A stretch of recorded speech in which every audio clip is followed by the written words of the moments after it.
বাংলাদেশি নাগরিকদের জন্য থাইল্যান্ড ভ্রমণ বিগত কয়েকদিন ধরে নানা ধরনের জটিলতার মধ্য দিয়ে গিয়েছে।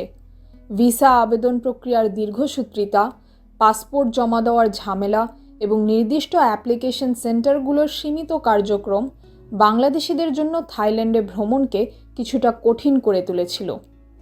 এছাড়া ভিসা ফি জমা দেওয়া এবং দীর্ঘ অপেক্ষার সময়ও ছিল অন্যতম চ্যালেঞ্জ।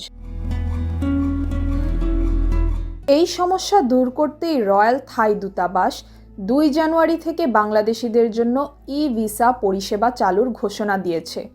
দূতাবাসের বিবৃতিতে জানানো হয়, নতুন ই-ভিসা সিস্টেমের মাধ্যমে ভিসা আবেদনকারীরা অনলাইনে থাই দূতাবাসের অফিসিয়াল ওয়েবসাইটে আবেদনপত্র পূরণ ও প্রয়োজনীয় নথি আপলোড করতে পারবেন। অনুমোদিত ভিসা ইমেইলে প্রেরণ করা হবে, যা প্রিন্ট করে থাই ইমিগ্রেশন চেকপয়েন্টে দেখাতে হবে। তবে কিছু প্রযুক্তিগত সীমাবদ্ধতার কারণে সরাসরি ই-ভিসা ফি ওয়েবসাইটে পরিশোধ করা সম্ভব হবে না। পরিবর্তে আবেদন জমা দেওয়ার পর পেমেন্ট তথ্য সংবলিত একটি সারাংশ তৈরি হবে, যা দিয়ে থাই দূতাবাসের নির্ধারিত ব্যাংক অ্যাকাউন্টে টাকা স্থানান্তর করতে হবে ওয়েবসাইটে দেওয়া নির্দিষ্ট লিঙ্কের মাধ্যমে। নগদ ফি জমা গ্রহণযোগ্য হবে না।